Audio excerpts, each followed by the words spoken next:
two of the most important foundational ideas of our entire medical system, viruses and contagion, have never actually been proven, not once. Scientists have been saying for over a century that germs like bacteria and viruses make us sick. But when you actually look at the studies and experiments that allegedly prove these theories, they're unbelievably flawed. So in the 1800s, germ theory started to come to the forefront of medicine. The theory is that tiny little microbes, like germs, bacteria, and viruses, make people sick.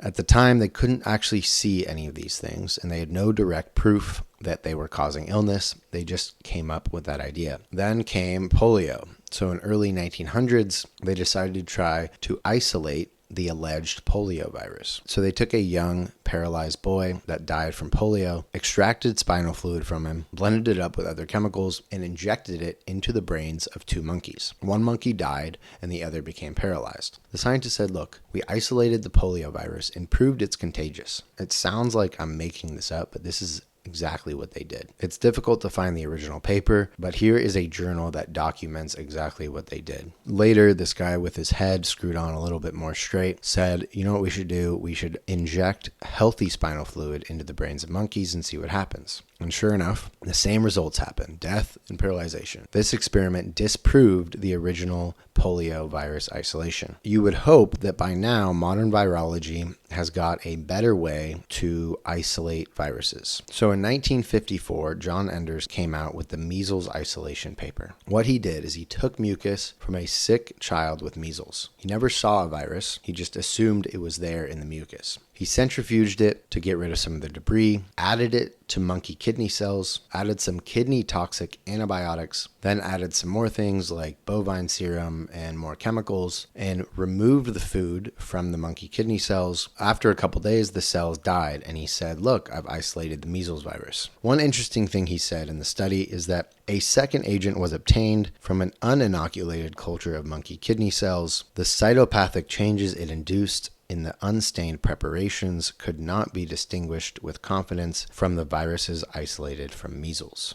The control experiment, with the same process, the monkey kidney cells, toxic antibiotics, same chemicals, showed the same cytopathic effect, meaning same diseased effect as the measles sample. He admits it right there in the paper that he did not isolate any virus. But of course, this became the gold standard for virus isolation, and it has been done on every virus since. I'm sure a lot of you are saying, look, you're probably not describing these experiments correctly. I'm sure scientists have a very rigorous way to isolate viruses, and I'm telling you, this is exactly what they do. I'm just giving you the facts. You can make your own decision.